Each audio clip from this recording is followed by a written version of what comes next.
俄軍把烏克蘭在這場戰爭當中所學到的東西，大量的實戰的經驗，給他套到了伊朗的見證者無人機上面去了。在手勢上面，則有中國制的這一種肩射飛彈補足在低空上面它過去的落點。美軍現在已經幾乎陷入了一個想不出任何辦法的一個困境了，所以川普才會要求他的內閣閣員說，有沒有一些有創意的方法哦，可以解決現在這個狀況，可以盡快讓伊朗來進行談判。所以現在美國對伊朗這場戰爭哦，已經是束手無策。現在來看到的是中東戰局出現了一個驚人的反轉，因為來自於美國的情報單位最新的研判，在這一場跟中東地區不同的戰爭，就是在這一場的俄烏戰爭了。俄軍把烏克蘭在這一場戰爭當中所學到的東西，大量的實戰的經驗，給他套到了伊朗的見證者無人機上面去了。那麼他是怎麼樣來做的呢？烏克蘭當時在跟俄羅斯在跟烏克蘭打的時候，包括了烏克蘭祭出它的電子干擾啊、防空攔截跟戰場反制。現在呢，俄羅斯都把這一套東西給全面學起來了。怎麼學呢？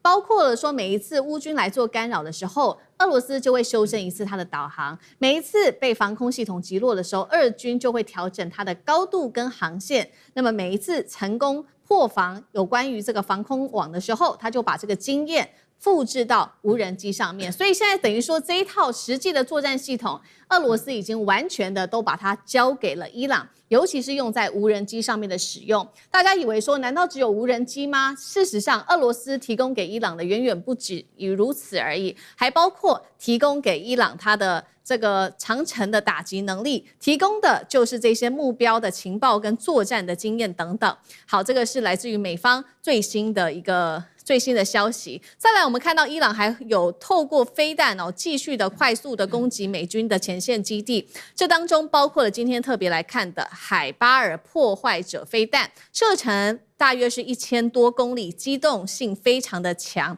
而且它的特點就是它可以利用卡車快速的移動部署發射，美以很難提前鎖定到他們的發射陣地。再來就是它的末端的機動性非常的強，而且非常的快速，是讓美國的防空系統幾乎是沒有辦法把它攔截下來的。最後一個特點就是它的價格非常的低廉。剛剛講的這一切都是伊朗在攻勢上面的一個優勢。現在來看到伊朗在守勢上面又有什麼樣的攻勢？因為呢，伊朗在過去這場戰爭當中，它比較大的弱點就是在它的低空上面的防空系統了。所以它現在怎麼來做補強呢？我們先來看到伊朗這邊跟中國大陸採購了250套，這個叫做前衛12，總價高達了9000萬美元。那麼預計呢，還除了前衛的之外呢，另外一個防空系統還有說，在接下來幾週之內，就會從中國大陸這邊來進400套的中置人攜式的防空武器系統。我們先來看到第一款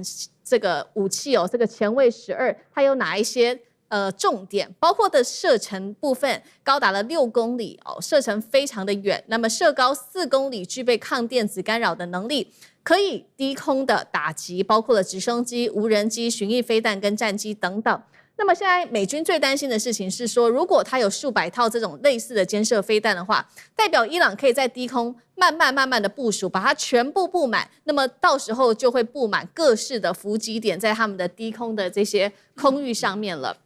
另外一方面，烏克蘭看到了現在伊朗的強勢進攻，現在是怕了嗎？我們要來看到最新消息哦，烏克蘭打擊了一艘涉嫌運送俄羅斯跟伊朗的軍事物資的船隻之後，伊朗就說好，沒關係，你敢打是不是？那我就要來做報復了。結果沒有想到烏克蘭立刻是道歉，並且認錯了。好，今天節目一開始先請教委員怎麼看伊朗現在的攻擊端有升級版的，剛剛我們特別提到了這個無人機，有俄羅斯交給他的這個無人機，還有俄方的情報機構，再來這一款海巴爾飛彈。那麼在手勢上面，防守的守，則有中國制的這一種肩射飛彈補足在低空上面它過去的落點。這些武力對於美軍來說，接下來會構成多大的立體性威脅？委員怎麼看？對，很顯然的，伊朗在過去這20-30年所準備的這個對美國作戰的一些相關的方案跟計劃，在這一次的美以伊戰爭裡頭已經得到了印證了。那麼也看到了這個成功的狀況。那麼伊朗在最早開始的時候，它是用以下式對上式的方法哦，所以你看到伊朗用了很多低階的導彈跟這個大量的廉價無人機，用下式來癱瘓掉了美軍在這個波斯灣當時這個最引以為傲的雷達防空系統，甚至消耗掉大量的防空飛彈哦。所以你就會看到美國現在的這個愛國者飛彈，從戰前的2200到2330枚。現在已經快速的減少了65%了哦，只剩下大概759枚到827枚哦。那這個量已經是少到大概僅只能夠這個維護美國本土哦跟一些重要的基地了。那麼從哪一點可以看得出來呢？從大家如果看另外一則新聞，其實俄羅斯在前幾天對烏克蘭基輔發動了一波大規模的打擊，那一波它射了35枚導彈哦，然後發動了185架的無人機。結果，這個烏克蘭的基輔只攔截下來1枚，34枚都擊中了。為什麼只攔截下1枚？因為愛國者飛彈沒了，就沒有足夠的防空飛彈了。所以大家就可以了解說，現在美國在這個防空體系上，愛國者飛彈已經吃緊。薩德在戰前有452枚，現在只剩下最多到278枚，減少了將近30%到50%之間了哦。而且更重要的是，各位知道，愛國者飛彈一年只能產183枚。然後呢，從下單到交付要三年半，所以你現在要補足恐怕也是一件很難的事情了。那麼在這種情況之下，美軍想要去做這個戰力的投射的時候呢，這個伊朗又非常有效的去打擊了美軍在整個波斯灣地區的基地啊。我曾經幫大家盤點過一次嘛，從波斯灣一路打到了紅海哦，所以現在美軍的 F-35只能用以色列的基地起飛了，因為約旦的基地已經癱瘓了。那這個波斯灣沿岸的這些，要麼就是不給美國用哦，那麼要麼就是已經被打爛了哦，所以美國在兵力投射上也有問題。那麼更不要講說美國自己的攻擊力量也發生了匱乏的狀況。我剛才說兵力投射有問題，你的空軍沒有辦法快速的去攻擊，然後去轟炸，但是你遠程的攻擊也有問題啊。各位知道那個戰斧巡弋飛彈是美國最愛用的，在戰前啊，美國大概有3000枚到4500枚。現在只剩下2000枚，所以耗掉多少？耗掉1000到1500枚，所以戰斧飛彈要回到戰前的水準，要到2031年，美國才能夠補足的，所以在這個時刻，你要用這個戰斧飛彈去攻擊有困難，你要用空軍去進行轟炸也有困難，然後再加上剛才思敏給大家提到的，中國大陸現在在這個低空的防空這個系統上也賣到了伊朗去，所以伊朗也補足了它低空防空的這個能力。所以在這種情況之下，現在美國的空軍到伊朗上空去執行攻擊和打擊任務，是一個很冒險的行為哦。那麼也正因為如此，在這個戰場裡，美軍現在已經幾乎陷入了一個想不出任何辦法的一個困境了，所以川普才會要求他的內閣閣員說，有沒有一些有創意的方法哦，可以解決現在這個狀況，可以盡快讓伊朗來進行談判。現在已經走到要有創意的方法了，各位就可以了解說，傳統的作戰的一些相關的手段，基本上川普已經都用盡了，所以現在美國對伊朗這場戰爭哦，已經是束手無策了。好，對，特別是在美軍的空優部分哦，隨着這個。伊朗方面，它不斷的強化它在空中的優勢，來自於俄羅斯跟這個中國大陸的技術，還有來自於俄羅斯的各種情報系統，甚至是無人機之後，我們看到美軍的空優現在在消失之外，包括了它的這一些防空的相關的武器正在消耗殆盡當中。如果委員剛剛幫我們統計起來哦，包括現在愛國者飛彈損失消耗的幅度已經高達65%，薩德消耗大約是80%。另外就是剛剛講的這些都是比較是防禦性的武器。那如果來講是攻擊性的武器，其實也在快速的消耗當中。特別今天看到的是消耗了大量的2款陸基型長程精準武器，包括了他們很關鍵的 ATACMS 陸軍戰術飛彈，還有另外一款是 PRSM 精準打擊飛彈。這些武器對於美軍來說之所以特別重要，因為它可以遠距離的攻擊伊朗的它的眼睛，包括了它的飛彈、它的雷達系統等等，還有它很重要的指揮中心。現在這些不管是攻或守的飛彈都已經呈現不足了。所以呢，來自於知情人士特別講的，川普之所以在幾週前在近期突然間要停止這一場對於伊朗的攻擊，原因就是很多的軍方高層告訴川普說，我們現在的武器已經不足夠了，沒有辦法再繼續這樣子大量的消耗了。幹哥怎麼看？那大千說什麼最有創意？要用有創意的方式啊，能不能解決伊朗？那就派地面部隊嘛，最有創意了，最原始、最有效。你行嗎？你做得到嗎？你要花多少錢？你要花多少兵力？你要冒多大的風險？因為地面入侵的話，那就是就實打實了啊！你要上了人家的岸的話，那你就要考慮到的層面可能會有幾百項，而不是派飛機去。現在連派飛機都很危險的，為什麼？因為伊朗的防空系統經過中國的加持以及俄羅斯的支援之後，你會發現進得去不一定能夠出得來，所以現在就變得說，愛國者飛彈是很重要的。可是美國已經耗掉了65%，耗在哪裡？耗在俄烏戰場，因為俄烏戰場用掉太多愛國者。烏克蘭國防部到最後說不可以再用愛國者了，為什麼？用愛國者這樣的飛彈去攔截見證者136那種無人機，那簡直是你，就是說我今天殺雞要用牛刀，那我去攔這個低階的無人機跟飛彈，我卻要用非常高級的防空飛彈去攔，所以這樣子永遠不是一個划算的舉動。那現在我們特別要講到2種飛彈，就是大家很熟悉 ATACMS 陸軍戰術飛彈，是在俄烏戰場上面大放異彩。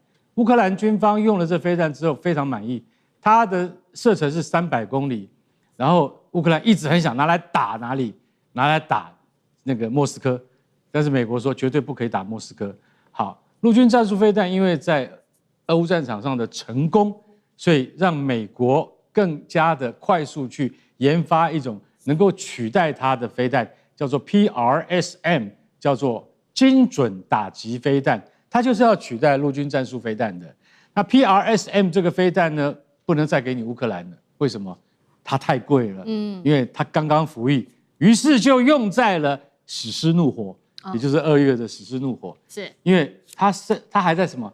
它還在試驗階段，它不是真正成軍，但是後來打下去之後，發現 PRSM 非常好，非常能夠滿足軍方的要求。但是 PRSM 從2021年開始量產到現在，只不過380枚而已。所以大家要曉得說，怎麼那麼少？因為國防會計年度它有預算的，然後1年只能夠生產100多枚、100多枚、100多枚。那現在突然打掉了多少？快要300枚。所以 PRSM 它甚至才剛剛成軍，它就已經打掉了德黑蘭非常多。據信哈米內伊啊，就是他的那個前領導人，很可能就是被 PRSM 給打死的。所以在這種情況底下，根本就彈藥是不夠了。洛克希德馬丁公司承諾完全要全面擴大生產線，但是實際上是做不來的。為什麼？就算你現在有錢去建廠，但是你沒有人去生產，這些都是環環相扣的問題。所以大家看到這邊為止，你就會發現說，哦，原來美國現在面臨這麼大的問題。那剛剛也有提到，戰斧飛彈，戰斧巡弋飛彈，其實老實講是美國，武器庫裡面最多的，也是最通用，也是數量，就是說最安全的。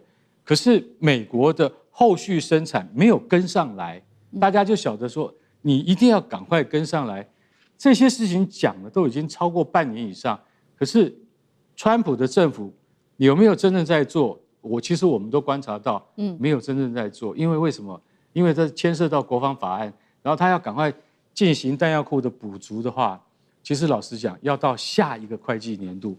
到了下一個會計年度，對不起，伊朗的飛彈更多，中國的飛彈也會更多，這才是重點。好，那在這個之際哦，美國武器庫缺乏之際，是不是等於說伊朗現在更握有談判的空間了呢？尤其是伊朗最在意的荷姆茲海峽的這個談判，目前還是跟阿曼一起來進行協商。那來自於《紐約時報》特別做的報道說，預估呢，接下來很快的60天之內就會有一個新的協商的方案了。那現在根據了解，接下來伊朗可能會對這個船舶收取所謂的服務費。那伊朗還說呢，接下來這個服務費的收取船舶費用是我跟阿曼去分的，而且是5-5分。那你美國國呢是完全的排除在外，非常的諷刺。國際危機組織伊朗計劃主任他這樣說，他說如果說真的伊朗接下來跟阿曼達成了一個協議之後，德黑蘭的戰略地位將會勝於戰前，那代表美國中東霸主地位已經慢慢的不在了，甚至說大倒退嗎？上次哥怎麼評估？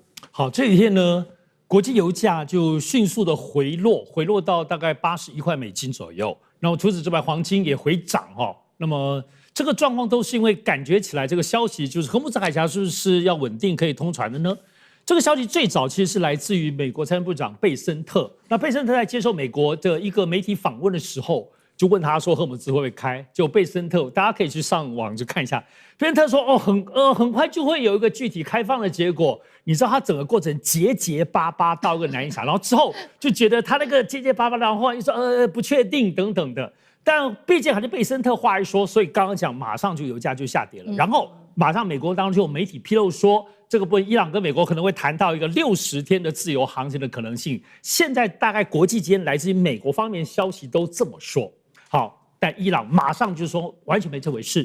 現在唯獨在進行的就是他們跟阿曼的談判，但是現在有沒有談判具體到收錢啊？只是說會有一個新的航道，也就是說現在舊的航道可能會推翻，所以這個新的航道感覺起來他們表示談的有點複雜一點，讓外界不知所由啊。但無論如何，現在看起來的話，伊朗還是想盡辦法要把荷姆茲海峽這個通航權要控制在他跟阿曼，尤其是他自己的手裡。那這個做法就基本上就等於是打了美國總統川普臉，也就是說，這次的美伊戰爭，如果最終荷姆茲海峽是在伊朗的控制手上，美國基本上等於輸掉一半了哦。而且不得不說，這整個過程裡頭可以看到，從伊朗在這次戰爭以來，他是美國打他的，可他除在軍事上當中越打越好，各方面的這個打的方式啦，無論炸美國空軍基地，打中東的其他的美國盟國，乃至現在越打越有新武器。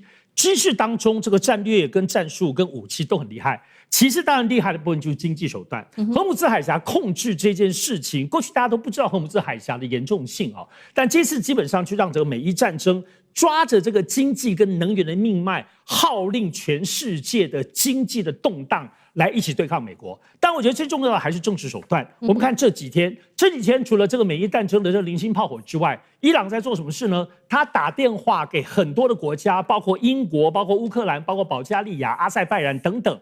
那麼這幾天呢，其實就是包括英國、包括烏克蘭都回話來跟他講說，他們不會介入接下來美國最後川普的這個終極戰爭哈。所以你看看這個政治手段就不止在打仗而已，他用放狠話。你看烏克蘭最後是澤倫斯基跟他道歉呢，而且澤倫斯基也表達說會賠償他們在里海當中炸了這個伊朗的部分的船。現在要讓澤倫斯基低頭是多不容易的事情，所以你看，伊朗從軍事、經濟乃至於政治、外交穿梭手段，可不只有在戰場上的表現而已。今天的美伊主題，我們先看到3個火線話題，等一下一樣我們會請來賓來幫我們做解答。首先，我們看到第一點，美伊戰火現在是全面的升級了，川普狂轟伊朗。這個叫做永不沉沒的航母大通布島，現在是它的最新布局，真的能夠撕裂伊朗的荷姆茲防線嗎？那麼這個島它的重要性是伊朗的7島防禦網，會不會引爆下一個中東的戰火呢？另外一場新的引爆點呢？再來，我們看到第2點，美軍連續炸伊朗，狂轟狂炸已經達到5天了。當然了，伊朗的報復的力道也是非常強烈的，發動了閃電行動跟這一場叫做納斯爾2號的飛彈無人機攻勢。伊朗也最新揚言了，他會俘虜100名的美軍，他是真的反擊要打痛美軍，還是一場心理戰？這個是第2個問題。最後我們會來關心到的是伊朗打出的能源王牌，包括了胡塞組織也說要參戰哦。那麼接下來他的下一個動作就是封鎖曼德海峽。如果荷姆茲、曼德都被封鎖住的話，全球油價有沒有可能很快的突破$200大關？今天就這些議題，我們會做一次比較深入的剖析。這一次在中東的戰火部分已經全面的升級了。川普在下令要重啟對於伊朗的這一波攻勢之後，已經連續整整5天狂轟伊朗，而且呢，這一次是第一次哦，24小時之內白天發動了一場戰爭，接下來晚上又發布另外一場戰爭，等於是全天候不停的在對伊朗進行轟炸。15日早上，我們先來看到美軍鎖定的就是它的荷姆茲海峽的入口。今天特別要關心這個地方，因為這個地方對於伊朗來說是重要的戰略節點，它的大通布島。美軍上午在這邊轟炸了90分鐘，緊接着同一天下午又展開第二波的攻擊。同時，美軍還說要恢復對於荷姆茲海峽的封鎖行動哦。那麼，我們也看到了，美軍的部分還對無視警告的油輪發動了地獄火的飛彈攻擊，要切斷所有伊朗最重要的石油生命線。今天我們要來探討的主題就是：美軍真的只是炸一座島嗎？因為大通布島到底有多重要？幫觀眾朋友稍微科普一下，它是伊朗7島防線的核心，所以顧名思義，其實就是由7島所組成的。這當中包括了大通布、小通布，還有其他的島，那麼形成在伊朗的一個拱形的防線哦。這一波攻勢造成了我們看到伊朗的7名軍人喪生，還有13枚飛彈直接射向了伊朗的東南部，在這邊的軍事基地。伊朗形容這個大通布島的7島就像是永不沉沒的航母。現在美軍直接鎖定這個地方，目的就是要打穿伊朗的海上堡壘，意思也就是要削弱伊朗對於荷姆茲海峽的一個控制權哦。那麼接下來伊朗就放話了，他說會為烈士的鮮血復仇，並且迫在眉睫。等一下會立刻來看到伊朗的最新軍事行動。川普最新接受了這個媒體的專訪，他怎麼形容伊朗？他說：“伊朗像偉大的拳擊手，你以為你已經把他打敗了，結果他立刻反手給你一記重拳。”我們要趕快來看到伊朗的重拳有哪幾招。第一拳跟第二拳包括了第一個閃電行動，伊朗透過自殺無人機發射來猛烈的攻擊當地的這個約旦這邊的基地。第二拳就是它的第8波攻勢，飛彈加無人機攻擊多地的美軍基地。那第一拳當中還包括攻擊的美軍在當地的 F-15、F-16、F-35機庫跟它的 MQ-9死神無人機的這個機庫哦，同時瞄準了當地多個通訊系統、燃料庫跟雷達站。第二拳我們剛剛提到的嘛，納斯爾2號第8波攻勢，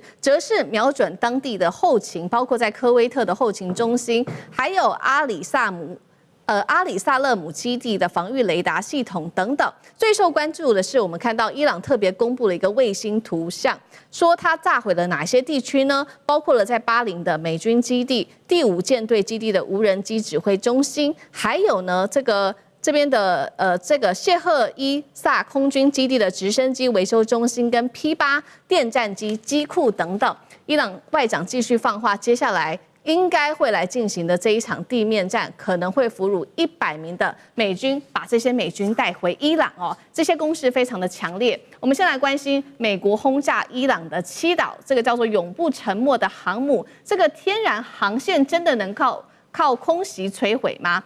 現在真主黨也說他要加入了，美軍是否面臨更大的壓力？賴老師怎麼看？要靠轟炸要把一個伊朗的防線要摧毀，恐怕不容易啊。因為我們先看一下過去的戰爭歷史啊，在過去的戰爭歷史，日本怎麼炸重慶，並沒有讓中國大陸屈服。納粹啊一直炸倫敦，也沒有讓倫敦啊英國屈服。同樣的，美國的盟軍一直炸柏林，也沒有辦法讓柏林屈服。2次大戰之後啊，就有一個案例啊，有一個國家，它因為被轟炸，沒有出動地面部隊，而最後屈服的。那個案例就是塞爾維亞。塞爾維亞就是過去的南斯拉夫，但是美國炸它炸了78天，投下2.2萬噸的炸藥，也就是23000多枚的炸彈，不斷的投下去，然後炸了78天以後，它才屈服。如果我們要講說2次大戰期間裡面有沒有哪一個炸彈讓日本馬上屈服的，那就是2枚的核彈啊。過去炸了東京或者日本的一些地方也沒有讓日本屈服，但是2枚核彈讓日本人嚇破膽了，屈服了。2戰以後我們強調的就是南斯拉夫也是炸了78天，2萬多噸的炸彈才讓它屈服。那你想，川普炸了5天啊，這個島嶼就要讓伊朗屈服，恐怕也不容易。在2月28號開始，美國就已經一直在炸伊朗的所有的軍事要塞、所有的軍事設施，炸了1個多月，啊，也用掉了上千枚的一個高精度的導彈，也沒有讓伊朗屈服。所以這樣的一波的炸彈就是說伊朗的這個永不沉沒的航空母艦的島嶼就要屈服了。我想這不容易，為什麼？因為你最終還是要出動你的地面部隊，也就是說，如果你不出動你的地面部隊，你只專門靠這樣的一個轟炸，那你不去佔領它，你不把它當成你的要塞，當成你的一個前沿基地的話，那伊朗為什麼會屈服？你炸了以後，我繼續炸你，你炸我就炸你，你炸我就炸你，你只要沒有控制這個地方，這個地方就還在我手中。所以我個人認為，美國沒有辦法靠不斷的轟炸中就屈服伊朗的抵抗意志。可是問題就在於美國敢不敢出動地面部隊？我覺得這個是考驗的川普的一個決心。川普講說要出動地面部隊已經講得很久了，從把機將部隊派過去，把這個特種傘兵部隊派過去，再把這個遠征軍都派過去，就海軍陸戰隊，也就是不管是從空中投下去的，從海上登陸的等等各種例行的這種兩棲的部隊作戰都已經部署到這個地方來了。部署了多久了？快半年了，也沒有辦法投下去，就是因為風險太高，不可靠的因素太多。川普他自己也沒有把握，說他的地面部隊投下去以後沒有傷亡，或是極低的傷亡，很少。連他去挽救他所謂的人質，後來認為說他可能是要去摧毀這個伊朗的這個被轟炸的核設施，然後要去確認以後把他的核原料拿走的那樣的一個特種部隊的，尤其是綠扁帽部隊跟三角洲部隊組合的這種特種部隊投下去，最後的結果怎麼樣？最後的結果還是落荒而逃嘛。所以我們可以從這個角度來看的話，美國要出動地面部隊要佔領這個地區，我想這個風險太高了。我個人認為，川普到目前為止還沒有真正敢下決心說我就做了。所以也不會因為這樣子，伊朗就說那我屈服，我投降，那我們來好好談判。可是川普已經露餡了，他炸了半天的目的還是為了要談判嘛。說我們來談嘛，我們來談嘛。那這個怎麼可能？我覺得川普已經把他底牌泄露出來了，也就是他做的目前的動作，最終就一個目的，就是我要談判。好，那同樣一個問題也特別請教酈將軍怎麼看？因為川普也說了，這個伊朗是偉大的拳擊手。那我們看到伊朗是立刻發動了各種的攻勢，不管是他的第8波攻勢，或者是他的閃電行動，真的打痛美軍了嗎？那伊朗真的如他所言，他敢綁架100名的美軍嗎？那酈將軍又怎麼看？這7個島就是在荷姆斯海峽北邊最大一個島哥斯姆島，那旁邊還有7個小島，包括到我們知道拉拉克島、大不通、小不通這些島。這幾個島原來在這個3月份美伊戰爭的時候，美國地面作戰就揚言要奪下這幾個島。那從美國當初地面作戰要奪取這幾個島，你就知道這幾個島對控制荷姆斯海峽有多重要。但是為什麼當時以美軍強大的戰力那他都沒有辦法奪取，也最後連動手都不敢動手。我跟你講，這幾個島在軍事上它的意義是非常重要的。第一個它這幾個島等於是伊朗南邊這個大陸的一個前沿陣地。你要對伊朗的本土發動攻擊的話，首先你要打這幾個島。如果說你沒有拿下這幾個島，你貿然就進攻伊朗的本土，這幾個島就變成反射擊陣地，它可以對你登陸的部隊反過來打你屁股所以你就必須要先拿下這幾個島。可是你要先拿下這幾個島，你又會遭受到伊朗本土部隊的這種掩護攻擊所以你要拿這幾個島是非常難的。這種道理就像是我們台灣現在來講的話，有一些這個外離島，它的跟本土之間作戰的地位是類似是像這個樣子。但是關鍵是這7個島又連在一起，你不能只拿一個島，你必須要同時拿下7個島。你光打一個島沒有用，你打一個島，其他6個島會同時對你發動反擊，互相掩護。所以美軍當時我覺得他就在軍事上面、戰術上面，他沒有那能力同時對7個島發動攻擊。但是現在這7個島又剛好是在荷姆斯海峽的北邊所以伊朗現在規定，所有要通過荷姆斯海峽船必須要從北邊這個拉拉克島從這邊經過，要進入荷姆茲海峽，要從拉拉克島的北邊，要出荷姆茲海峽，要從拉拉克島的南邊，這幾個島剛好就是控制的荷姆茲海峽。但是美軍光靠轟炸是解決不了問題的，因為我們都知道，到最後你還是要靠地面戰來處理來解決。但是看得出來，美軍現在對於這個發動地面戰奪取這7個島。目前看起來沒有這個決心，也沒有這個能力，因為我們看到他現在打到現在這個時候，他已經很多兵疲力盡了哈，這個已經沒有太大，我認為他沒有太多餘力可以去攻占這7個島。至於之所以伊朗會不會去俘虜100名美軍，我覺得這可能性極高的，因為我們不要講別的，地面作戰的話一定會有俘虜。這個包括到我們現在俄烏戰爭，你看到雙方動不動隔一段時間就互相談交換俘虜。所以地面戰爭一定會有被俘虜的這個可能性是非常高的。那如果說伊朗這個對美軍主動發動地面的突襲來講的話，它可以利用伊拉克的民兵組織這個利用或者是說美軍敢這個貿然的發動地面作戰來講的話，我覺得美軍被俘虜機會是很大，因為歷來所有地面戰爭來講的話，幾乎是俘虜是被敵我雙方互相俘虜，幾乎是避免不了。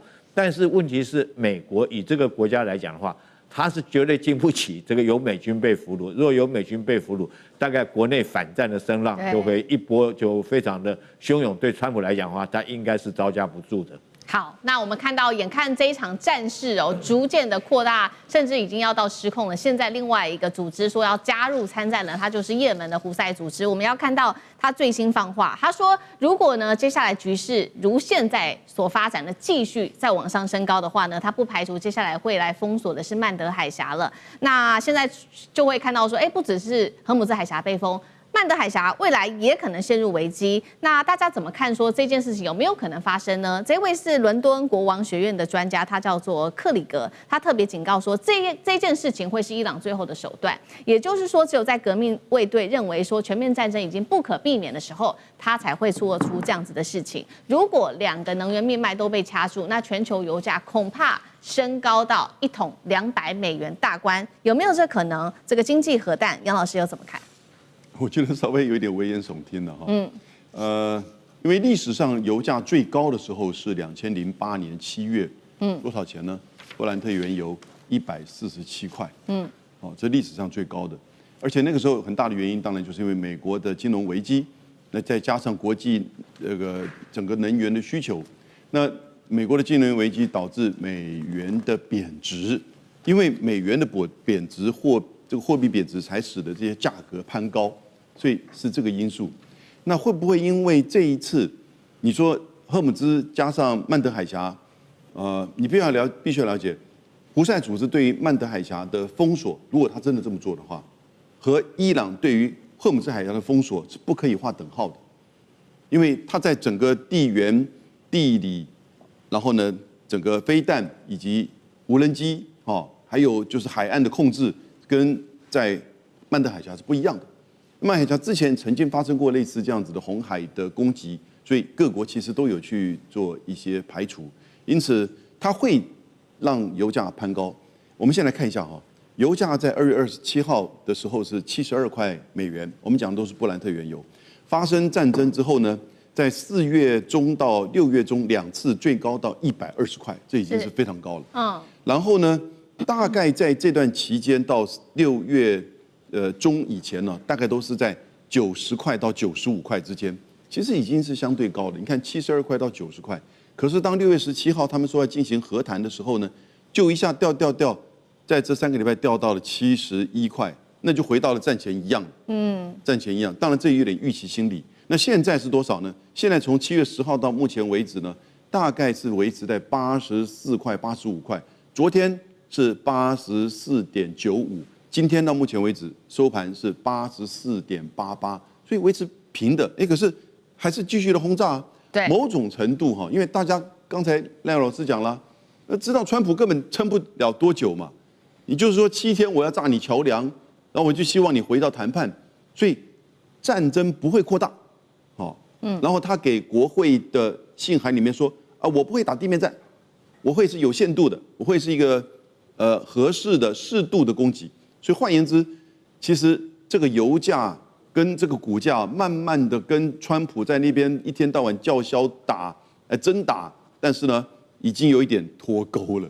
但當然還是價高了哈，被疊高了。可是呢，並沒有說往上攀。如果說兩個海峽都被封鎖哈，它立即會往上走，120都有可能。那曾經來過，但是再往這個上走的時候，我覺得需求會降低，因為這會造成整個需求這個無法負擔，然後呢，戰備儲油會出來。那最重要的是，這個時候別的國家不會在旁邊袖手旁觀了，歐盟、俄羅斯甚至中國都會出來說，這個事情不能再這樣惡化下去。你美國要有所節制，你伊朗要有所這個就是回應。對，好，不能再這樣下去，他們兩個國家自己也受不了。所以我覺得現在不過這裡最後一點就是說，打消耗戰，美國以為在跟伊朗打消耗戰，但這個消耗戰不要認為只是打彈藥庫存消耗戰，光是這一點，其實美國已經輸了。現在你再輸有什麼意義？對。但是消耗戰另外一個意義就是我們今天一直在講的，油、通膨、經濟，還有你的選舉會消耗你的，所以那伊朗都沒有這些問題啊。那當然伊朗的經濟會更加的受創，所以我是覺得，為什麼川普自己設定了7天、14天，那他就知道這個消耗戰其實它有它的天花板存在的。現在停火說已經進入第3天了，川普他最新也放話說呢，現在大家都求我說可不可以不要開火。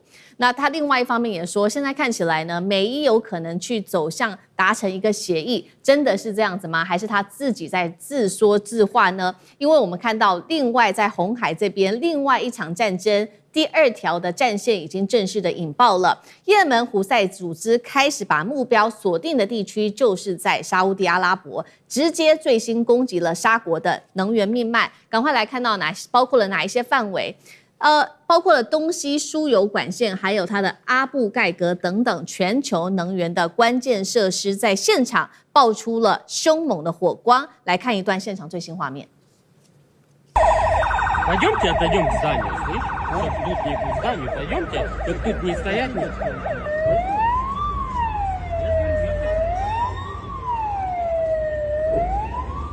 除了我們剛剛看到的路上的東西輸油管線爆發意外之外，胡塞也指出，在26日他攻擊了沙烏地阿拉伯在紅海地區的這個煉油廠，這個煉油廠是沙國的集贊煉油廠。之所以重要，是因為它每日可供給大約40萬桶的原油做出口。另外，再來看到的是，胡塞組織也宣稱他們攻擊了沙烏地阿拉伯的這個無人機，而且在近期之內已經打下了沙烏地阿拉伯2架的無人機。最後再來看到，胡塞還說，在過去48小時內，這個是在26號的新聞，連續襲擊了3艘來自於沙烏地阿拉伯的油輪。現在看起來呀，曼德海峽這邊的通行量已經創下了數月的新低，沒有人敢走這一條路了。那麼現在看起來，是不是伊朗的代理人戰爭已經持續的延燒至能源海上的通道戰了呢？我們也來關心到說，之所以這次的攻擊會備受關注，是因為沙烏地阿拉伯是全球最大的產油國之一，剛剛被炸的這個阿布蓋格的石油廠更是全球重要的石油處理中心。一旦能源遭受破壞，不只是影響到整個沙烏地阿拉伯，更是全球的油價跟能源的供應都會受到打擊。那麼胡塞組織，大家就在看說，以前不過就是在也門內戰中的一個地方武裝組織啊，怎麼現在它擁有這麼多的武器？不管是它擁有無人機、飛彈、遠程打擊能力，甚至都可以影響到整個區域的影響力在擴大。是否伊朗在這背後有偷偷的提供他什麼樣子的武器呢？現在說是不是有提供武器支援，甚至有情報支援，還有提供作戰經驗，還有目標的定位的武器，都提供給這個也門的胡塞組織呢？如果是真的是這樣子的話，這一場在中東的戰事是否全面的擴大？所以今天節目一開始先請教這個大使怎麼看了？胡塞為什麼不只是攻擊油輪，現在進一步打擊沙國的陸上輸油管？胡塞說了，他接下來會來複製伊朗的模式，要來攻擊在紅海這邊有個新的戰法。那他究竟能不能真的整個封鎖住這個地方呢？那伊朗的部分是否有提供哪一些武器支援給胡塞？如果沙國開始做一個全面的攻擊，美國甚至是整個波灣地區是否陷入第二場更大規模的戰爭？介大使怎麼看？當然就是說這個胡塞組織跟沙特之間的這個恩恩怨怨啊，延續了幾十年了。哎，雖然過去從2022年4月開始，因為聯合國的斡旋啊，那麼也門的內戰稍微暫時停火，那也造成沙特跟這個胡塞組織之間停火，這個已經有差不多有4年多了哈。不過之前這個胡塞組織跟沙特之間，連續打了幾十年的仗，幾十年的仗，歸根究底呢，還是因為應該是宗教派系原因，因為胡塞組織它是屬於這個什葉派，那沙特是遜尼派，所以在阿拉伯半島上南端這一些什葉派啊，跟遜尼派之間啊是很難取得和解的，那所以這場戰爭就一直持續。那當然了，就是說胡塞組織過去給人家感覺是拖鞋軍嘛，好像是一群烏合之眾啊。可是事實上，以他現在的實力來講，並非如此了，絕非昔日無下的阿蒙。聯合國估計他有35萬作戰人員。那麼好，美國的國防部啊，戰爭部他們的這個評估哈，他說如果含輔助人員的話，胡塞組織的軍事人員一共有將近80萬。相當大的一個部隊。是。那它的核心裝備呢是導彈和巡航導彈。而這些導彈呢跟巡航導彈，很清楚的技術，關鍵技術都是從伊朗來的。所以伊朗有什麼樣的導彈能力，這個也門的導彈能力也不會差太遠。因為在上一次這個就是以色列攻打這個加沙半島的時候，那時候也門它是唯一對這個以色列進行制裁的，它打了幾枚都是超高音速的這些導彈，那個射程直達2000公里。那這些技術一般來講的話，就是各界都認為完全是伊朗的在背後的。以它現在的這個導彈巡航導彈，它有所謂的巴勒斯坦2號。那這一型的導彈是超高音速的，那它的這個射程高達2150公里，可以涵蓋絕大部分的中東地區。那另外它還有一個圖凡導彈，那個系列也可以打到1800到1900公里。那它還有一個巡弋導彈，也就是 cruise missile， 隨着地形貼着地形飛的這種巡弋導彈啊，那麼叫聖城系列。它可以飛2000公里，所以光你看它的導彈系列就相當可觀。那另外它還有它的無人機系列，有一個叫薩馬德系列。那麼這一類的這一系列的這個無人機可以航程是1600到2500公里。另外它還有水下無人艇。那另外一個方就是說，因為這個也門的地形非常非常的複雜，所以他們也非常善於利用這些地形，還有很多的軍事武力像這種飛彈啊、無人機基本上也都地下化了。所以跟這個伊朗的做法是一樣，而且外界也非常確信，就是事實上這個胡塞組織他們跟這個革命衛隊，伊朗的革命衛隊在指揮體系上也是聯動的。那而且很多這些軍事顧問伊朗的軍事顧問還有大批的胡塞的武裝人員那麼之間那個互動也非常頻繁。這個胡塞的這個武裝人員都是到這個伊朗去受訓，然後呢，在也門呢也有大批的伊朗的軍事顧問直接在指導這個也門這個胡塞組織的作戰。所以整個說起來，事實上。這個伊朗有什麼戰力，胡塞就有什麼戰力。是，所以今天就是說這件事情，雖然說當時是一件小事，引起了胡塞組織跟沙特之間的相互的攻擊。對，可是這件事情立刻就提高了，立刻就提升了，而且呢，以朝向封鎖紅海那麼有關的這個郵輪通道這個目標發展方向。這是非常符合現在美伊戰爭伊朗的這個戰略形勢的。那麼因為除了荷姆茲海峽被封鎖，已經造成這個國際油價漲到1桶100塊美元了。如果說紅海再被封鎖的話，那國際油價就要跟那個火箭一樣往上升了，這個是對美國極為不利的。所以事實上的話，不論是這件事情，不能單純只看是胡塞組織跟沙特之間的恩怨，應該跟這個目前這個美國跟伊朗的戰爭連在一起來看。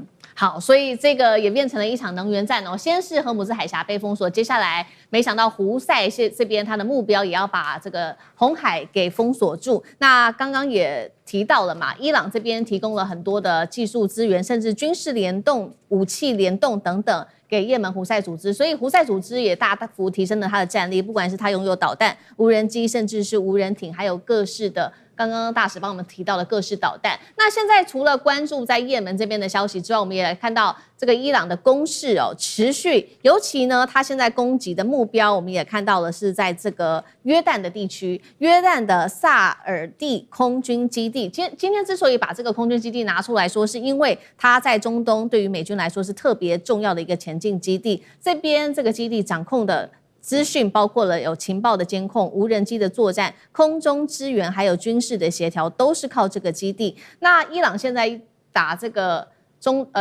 區域，它用的是什麼樣子的一個戰術呢？它利用的就是法塔赫的飛彈家族，採取叫做拔釘子的戰術，集中火力直接去攻擊關鍵基地，削弱美軍在這邊的作戰節點，再降低美軍後續的打擊能力。所以呢，我們來看伊朗也特別公布了，從7月份，現在時間已經到了7月底嘛，從月初到現在，它到底打下了哪一些美軍重要的目標呢？這邊直指包括了美軍重要的多個中東基地之外，還包括了營房、MQ9 無人機庫運輸機，還有我們剛剛講的約旦基地、飛機掩體、無人機設施、新建的倉庫等等很多都是重要的建築。那麼軍事設備的部分，伊朗也宣稱它打下了47套的美軍雷達防空系統、44個後勤支援設施、48個作戰基礎的單位，還有各類的航空設備。根據了解，美國的這一些精準飛彈消耗率已經高達了70%將軍怎麼看？伊朗他祭出了這個叫做拔釘子戰術，如何改變中東的戰爭模式？美國還撐得住嗎？尤其是約旦這個基地現在被拿下來，是不是等於找到了一個美軍在這邊的一個破口，關鍵的一個破口？那將軍怎麼解讀？這個拔釘子戰術就是針對美軍駐在中東地區的有生戰力，把它做摧毀。這有生戰力包括這個機庫、敞篷，還有修護，還有它的放了作戰資材的倉庫，這些都是有生戰力啊！我專門打你有生戰力。也包括你這個機庫機堡被打掉了，那你飛機停哪裡？如果裡面有停飛機，那你飛機也遭受破壞了。這都有，這就是發揮有生戰力的作戰資材。那伊朗專門破壞這些。那他這次用的是法塔赫2型，法塔赫2型是高超音速，是最新型。他打，你想想看，它可以打到它的射程是1500公里。我們整個阿拉伯半島最窄的地方是1200公里，那它最寬的地方也只不過在最南端。那當然那已經是也門的地方，那是1900公里。所以我們看整個的這個沙烏地阿拉伯，它就是那個最窄的地方那一段，那整個區塊，沙烏地阿拉伯是在佔了整個阿拉伯半島將近2/3，因為它是215萬平方公里，相當大。那它的西邊就是約旦。那現在伊朗是這樣來看，也門胡塞組織你是負責對沙烏地阿拉伯，我跟沙烏地阿拉伯之間不要搞相處的關係，不要搞太壞。我專门對付約旦。這些約旦的地方就是美軍的駐地。這個你看為什麼打約旦不打沙烏地阿拉伯，專門叫也門胡塞組織就好了。這他們兩個是分工的。那現在伊朗打這些在約旦的這個美軍駐地都是有生戰力。因為那個地方是比較遠邊，你如果是科威特、卡達、巴林，那都在這一邊呢，都在波斯灣沿岸啊。這個時候美軍已經後撤到約旦去了，因為在波斯灣沿岸的最容易被摧毀。是，那到約旦去，那我需要打約旦。是，那這樣子它是拔釘子戰術，這樣子美軍所能夠發揮的有生戰力，還有它的情報研究中心跟資料收集處理中心，收集伊朗的語音通信、無線電，那個基地就在那個地方，伊朗就把它做摧毀。這樣的話，美軍接收伊朗的情報，尤其是這種通訊情報能力又下降，那伊朗的這種隱蔽性又增高了，所以他就打有這戰力。那美國面對的壓力大吧？川普要面對3個壓力，要不要繼續玩下去？所以他講啊，伊朗很多人叫我不要再打了，那是老百姓叫你不要打。你問一下那個伊朗的他的那個總統要不要打？是你問那伊朗那個國會議長要不要打？繼續打。你不要聽到老百姓他就有理由了，大家叫我不要打，那是老百姓叫你不要打。那現在面臨什麼？第一個財政壓力，打仗要錢，而且美國現在通膨嚴重，他現在好像又要再升息了，因為要通膨啊，不然怎麼辦呢？然後現在國債也高，你要打仗就是要軍費，所以這個經濟財政的壓力大，川普要不要去面對？對。第二大壓力就是我們所說的他的犧牲的大小，你要打下去，你美國要犧牲哦。他這個伊朗的這些報復，你會不會受傷？會啊！你看他的犧牲還做微調，這真正被戰死的18個調到14個，為什麼？那4個滅火的時候摔死啊！他說那不算作戰，怎麼不算作戰？這整個戰區都算作戰了。這犧牲的大小他比較忌諱。第3個就是國內的壓力。10月3號美國期中選舉，美國所有的全部眾議員改選，川普壓力大不大？當然大。1/3的參議員改選，他壓不壓？當然大。11月3號馬上就要到了。所以在面對上，還有國內的，我們的民調它一直在下滑。國內的这都是國內的壓力啊，他要不要去面對？當然要去面對啊，3大壓力，所以川普都要去考量，他能不能頂住這個壓力？所以我都認為，川普在這方面，他打聽聽，他是有所考量。那所以目前川普要止戰，他可以說是大家都叫我停戰，但是另外一方面也有一個說法。就是專家在指出說，是不是美國現在正在大規模的在備戰呢？現在有另外一個說法，原因是因為從軍事上面看到了一些跡象，美國正在快速的部署他們的防空系統、反飛彈的戰力，以及中東地區都把它放在了以色列這邊做一個軍事上面的部署。那以色列也公開說了，川普最終可能被迫再次升高對於伊朗的軍事壓力，真的會有下一階段來自於美以對於中東地區的攻擊嗎？尚志哥怎麼看？好，首先我想對於這個美伊，尤其美國方面，在上星期五晚上就突然就停火了，沒有任何的跡象。要知道，其實到目前為止呢，其實川普包括在他的這個社群的這個媒體當中，也沒有一個正式宣布停火，都是周邊的啦，包括聯合國大使啦或美國周邊的。那當然，在美國方面，其實還是有開了好幾個會哈，都知道其實川普在美國方面其實也召開，把4星上將都找來。然後呢，包括了副總統范斯，還有這個聯席主席凱恩，都有具體的提出了報告。那報告都裡面的內容主要都是提什麼呢？提確實彈藥方面，他們不敢跟川普講說彈藥不夠，跟他講說彈藥當中的損耗很多。那麼所以呢，這裡頭其實還是基本上立場上有建議，要不要繼續打下去？因為這一波從7月中旬打下來的部分，你就花了那麼多彈藥在打，但是你把伊朗有打殘的打下跪嗎？沒有啊，也就是說你繼續再打10天、20天，伊朗可能還是一樣的，還不斷的回擊。所以說到這個階段來說，要休整。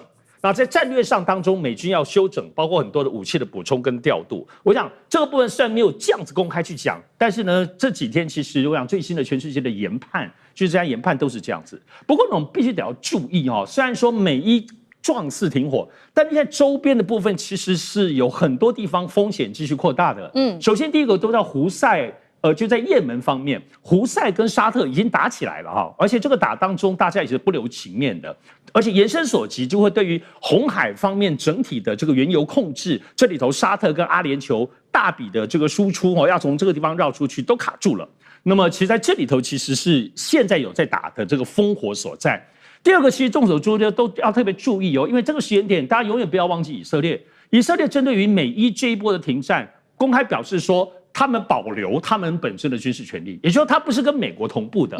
而且這裡頭針對黎巴嫩這件事情是非常非常注意的，因為就在昨天，穆吉塔巴就伊朗的現在的精神領袖公開表示，非常強硬的說，黎巴嫩的部分是他們的兄弟，所以對於以色列的繼續透過黎巴嫩的擴張這件事情是不能容忍的。是，也就是說，雖然是美伊之間，但是還點名了黎巴嫩。第三個，我覺得最關鍵當然就是烏克蘭，因為烏克蘭其實因為對付俄羅斯呢，最近在里海的部分已經炸掉伊朗的3艘船了哈，所以呢，烏克蘭其實澤連斯基已經公開有喊話，對於伊朗當中說了一些狠話哦。那伊朗當中也回應了部分，就是說他們不是俄羅斯真的要打你，而且現在據說伊朗已經在做準備，对於伊朗的作戰的可能。是，也就是说這兩個戰場會不會合起來？但是目擊澤連斯基就是要讓美國休息，或者是他要自告奮勇，希望能夠獲取美國更多的結盟。所以這一塊我認為是目前來講，美伊雖然停了。但是這邊的戰爭的狀況跟烏克蘭戰爭有沒有可能會慢慢的匯集？